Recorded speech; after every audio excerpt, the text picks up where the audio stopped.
तो पेश है आरएसटीवी विशेष नागरिकता संशोधन विधेयक 2015।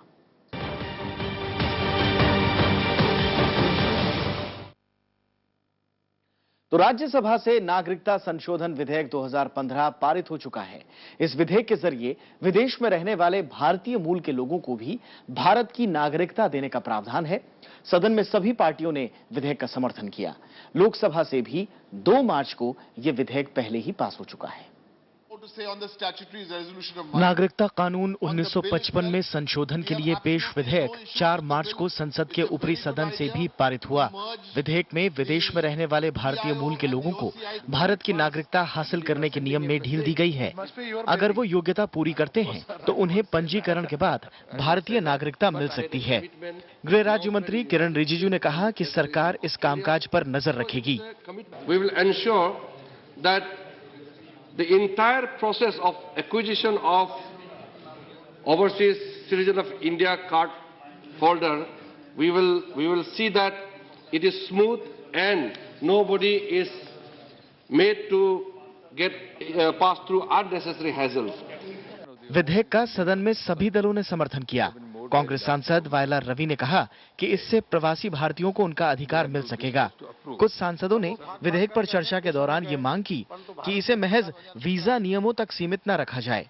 भूपिंदर सिंह ने विदेशों में रहने वाले भारतीय मूल के लोगों को मतदान का अधिकार देने की भी मांग की।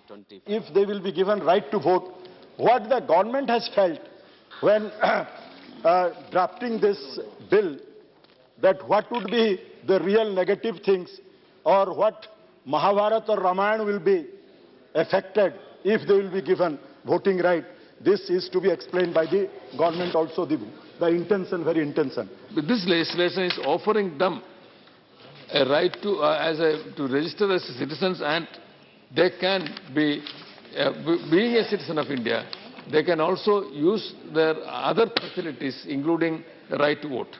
Sir, this legislation is almost welcomed by the people all over the world, the Indians all over the world, and they are very happy to hear that government of India take their presence even though abroad, and at the same time their contribution to this our country or their country as one of the greatest achievement. हालांकि कुछ सदस्यों ने विधेयक के समर्थन के साथ कुछ जरूरी सवाल भी उठाए। सीपीएम सांसद झरना दास बैद्य ने विधेयक पर कुछ सुझाव दिए। डेरेक ओब्रायन ने इसी मसले पर लाई गई अध्यादेश को गैर जरूरी करार दिया। उन्होंने कहा कि एनडीए सरकार ऐसे विषय पर भी अध्यादेश ला रही है जिस पर सदन का बड़ा हिस्सा सरकार से सहमत है। ओब्रायन ने विधेयक को लेकर कुछ महत्वपूर्ण सुझाव भी दिए। We have no issues on the bill, but I thought within the rules of this great parliamentary democracy, I could use this opportunity by bringing up the statutory resolution to make my points on the dangers of misusing ordinances. I want to also assure the minister that when the statutory resolution is moved at the end, I won't move it, so he can breathe easily. This bill should not be contemplated just because of the people of United States. It should be applicable to the other persons also, including those who are working in the Gulf countries. Their plight should also be addressed. Rajya Sabha में पास होने से 2 दिन पहले यानी 2 मार्च को ये विधेयक लोकसभा में भी पारित हो चुका है। इस विधेयक को 27 फरवरी को पेश किया गया था। कानून बनने के बाद इसे 6 जनवरी 2015 से लागू माना जाएगा। Bureau report, Rajya Sabha TV. तो नागरिकता संशोधन विधेयक 2015 के पास होने के बाद विदेशों में रह रहे भारतीय मूल के लोगों की सुविधाओं में बढ़ोतरी होगी। नए कानून के बाद 60 साल पुराने नागरिकता कानून में कुछ अहम बदलाव किए गए हैं। आइए देखते हैं नए विधेयक के प्रावधान क्या हैं। प्रवासी भारतीय और विदेश में रहने वाले भारतीय मूल के लोगों को बराबर सुविधा नहीं मिलती है। केंद्र सरकार ने कुछ फ्लैगशिप कार्यक्रमों के लिए विदेशी मूल के लोगों से भारत लौटने की जरूरत पर जोर दिया। लिहाजा भारतीय मूल के लोगों को भी वही सुविधाएं देने का वादा किया गया जो प्रवासी भारतीयों को हासिल है। इनमें वीजा नियमों में बदलाव सबसे अहम है। It is an issue of sentiment. Mahatma Gandhi's return to India was 9th January 1915. So this year it is a centenary year. and on 9th January it was to complete 100 years. That is why Prime Minister has made a commitment, an announcement in the United States as well as in Australia. So it is a commitment to that announcement. नागरिकता संशोधन विधेयक 2015 के बाद PIO यानी विदेशों में रहने वाले भारतीय मूल के लोग और ओसीआई यानी प्रवासी भारतीयों को मिलने वाले अलग अलग कार्ड्स का विलय कर दिया गया है। इस विलय से पीआईओ को कई फायदे मिलेंगे। उन्हें अब जीवन भर के लिए भारतीय वीजा मिल सकेगा। साथ ही उन्हें हर यात्रा के दौरान स्थानीय पुलिस के सामने पेश होने से भी छूट हासिल होगी। विधेयक में विदेशियों से जुड़े कुछ प्रावधानों में भी बदलाव किए गए हैं। अब उन्हें किसी भारतीय से शादी करने के बाद लगातार 1 साल तक भारत में रहने की बाध्यता नहीं होगी। संशोधन के बाद उन्हें 1 साल में 30 दिन की छूट दी गई है, जब वो देश से बाहर जा सकेंगे। PIO with OCI. Now, why it was necessary to merge is under PIO, it was up to grandchildren, but under the OCI cardholder scheme, it was only up to grandchildren. That has been extended to great-grandchildren. And in the PIO, the foreigner spouse of an Indian OCI cardholder was not allowed, which has been made enabled through this amendment bill. इस संशोधन से प्रवासी भारतीयों को कोई खास फायदा नहीं हुआ है, लेकिन उन लोगों को बड़ी सहूलियत हुई है जिनकी पिछली पीढ़ी विदेशों में जाकर बस गई और उन्होंने उसी देश की नागरिकता ले ली है। ऐसे लोगों को भारत की जड़ों से जोड़ने की कोशिश विधेयक के जरिए की गई है। अब उन्हें लंबे समय तक भारत में न रहने के कड़े कानून और कम समय के लिए मिलने वाले वीजा नियमों से छुटकारा मिलेगा। Bureau report, Rajya Sabha TV.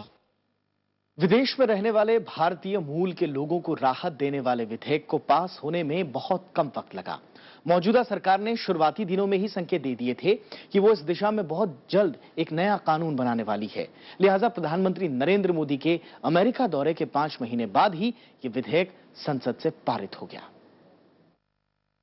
प्रधानमंत्री बनने के बाद कुछ चीजें मेरे कान पे आई हैं, उसको ध्यान में रखते हुए कुछ बातें मैं कहना चाहता हूं। एक तो पीआईओ कार्ड होल्डर जो हैं, उनकी वीजा की कई समस्याएं हैं। हमने निर्णय किया है पीआईओ कार्ड होल्डर को आजीवन वीजा दिया जाएगा। जो लंबे समय तक हिंदुस्तान रहते हैं, उनको पुलिस थाने जाना पड़ता है। अब उनको पुलिस थाने जाना नहीं पड़ेगा। प्रधानमंत्री नरेंद्र मोदी ने न्यूयॉर्क के मेडिसन स्क्वायर में साफ संकेत दे दिया था कि वो विदेशों में बसे भारतीयों को लेकर संजीदा हैं। लोकसभा में नागरिकता संशोधन विधेयक को उसी वक्त चल रहे शीतकालीन सत्र में पेश किया गया, लेकिन उसके कई बिंदुओं से सरकार खुद इत्तेफाक नहीं रखती थी। लिहाजा 7 से 9 जनवरी तक चलने वाले प्रवासी भारतीय दिवस से ठीक 1 दिन पहले सरकार ने अपना रुख बदला। एनडीए सरकार ने प्रवासियों को होने वाली मुश्किलों को कम करने के लिए अध्यादेश का सहारा लिया और 6 जनवरी 2015 को सरकार इस पर एक अध्यादेश लेकर आई। इस अध्यादेश के मुताबिक ही इसके बाद कानून चलता रहा। बजट सत्र में 27 फरवरी को सरकार ने नया विधेयक लोकसभा में रखा और ये साफ कर दिया कि वो अध्यादेश में शामिल बिंदुओं को संसद से मंजूरी दिलाना चाहती है। इससे 1 दिन पहले यानी 26 फरवरी को सरकार ने शीतकालीन सत्र में रखे विधेयक को लोकसभा से वापस ले लिया। यानी पुराने विधेयक को वापस लेने के साथ साथ नागरिकता में संशोधन की खातिर लाए गए अध्यादेश को सरकार ने ताजा विधेयक लाकर बदलना चाहा। इस मामले पर लगभग सभी पार्टियों के बीच व्यापक सहमति दिखी। लोकसभा ने इसे पेश होने के 3 दिन बाद 2 मार्च को ही पारित कर दिया और संसद के ऊपरी सदन राज्यसभा में यह दूसरे दिन यानी 4 मार्च को पास हो गया।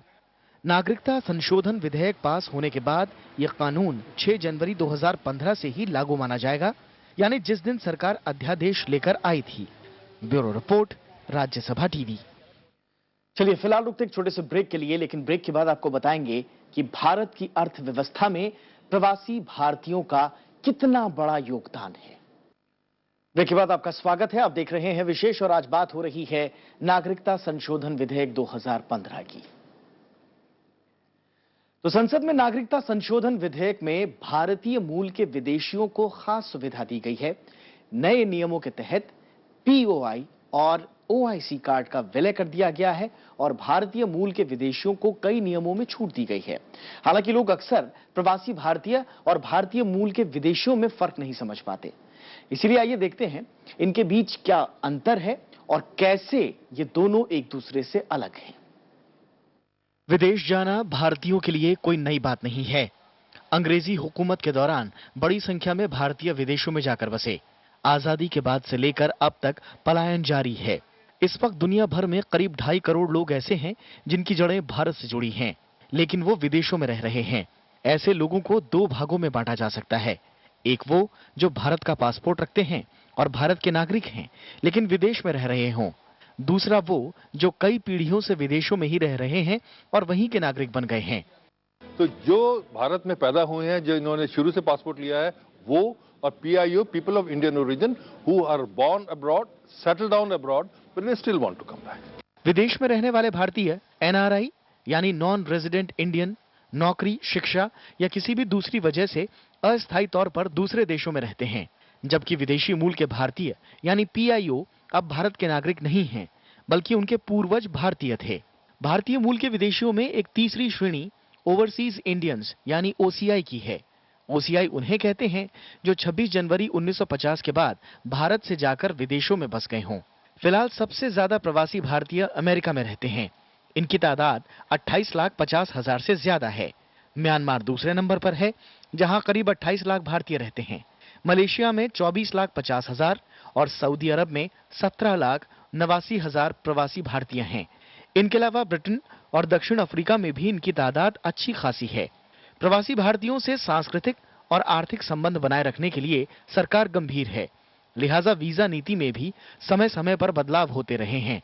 फिजी, मॉरिशस, सूरीनाम, गुयाना और ट्रिनिडाड टोबैगो में तो प्रतिशत के लिहाज से भारतीय मूल के लोग प्रभावी हालात में हैं। इनमें से कई देशों में प्रधानमंत्री, राष्ट्रपति से लेकर कई मंत्री भारतीय मूल के लोग रह चुके हैं और हैं। यही नहीं, ट्रिनिडाड और टोबैगो, कनाडा और मलेशिया में तो सौंदर्य प्रतियोगिता में भारतीय मूल के मॉडल ने इन देशों की नुमाइंदगी की है। मॉरिशस में 68% लोग भारतीय मूल के हैं। दिलीप खान, राज्यसभा टीवी। और दुनिया के कई मुल्कों में भारतीय मूल के लोगों की बड़ी तादाद है। इनमें प्रवासी भारतीयों को शामिल कर लिया जाए तो ये संख्या अर्थव्यवस्था को प्रभावित करने के लिहाज से अहम हो जाती है।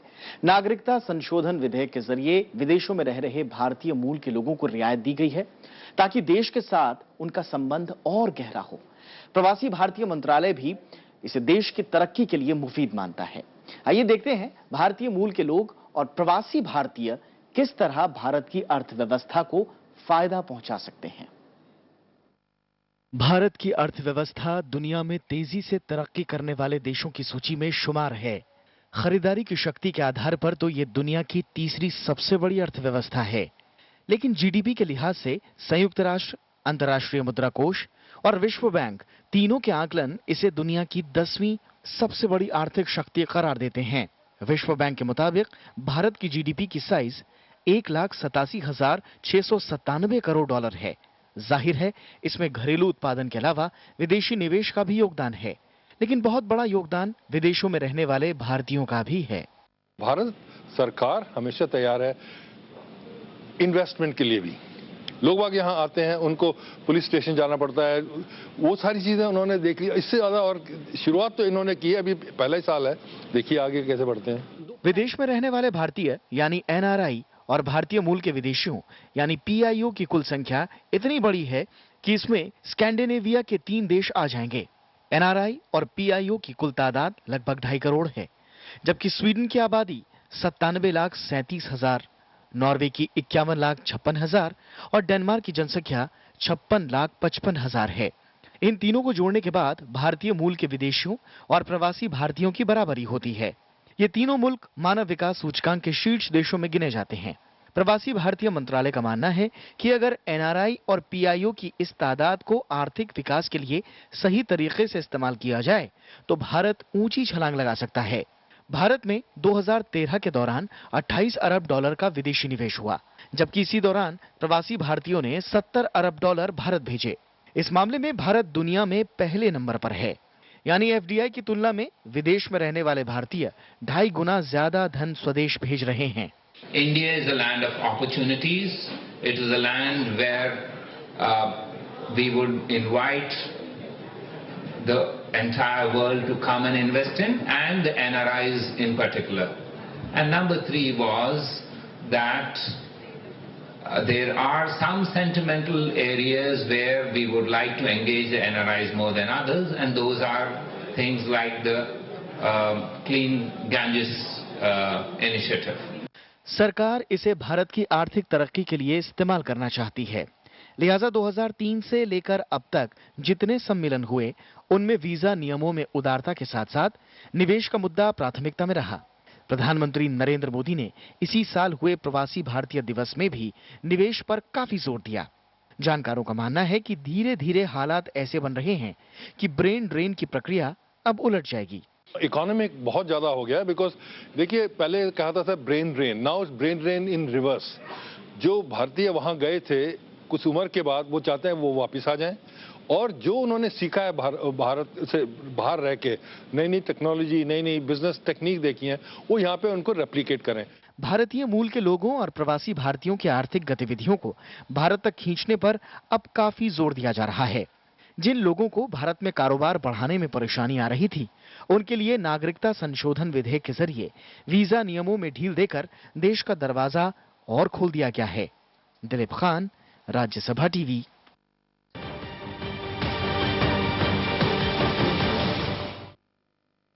तो राज्यसभा टीवी के खास कार्यक्रम आरएसटीवी विशेष में आज बस इतना ही। संसद से पास होने वाले विधेयकों से लेकर देश और विदेश के तमाम मुद्दों पर हमारी विशेष पेशकश जारी रहेगी। आगे भी हम आपको दिखाते रहेंगे आम आदमी से लेकर अंतर्राष्ट्रीय राजनीति को प्रभावित करने वाले मुद्दों पर विशेष। फिलहाल इजाजत दीजिए, नमस्कार।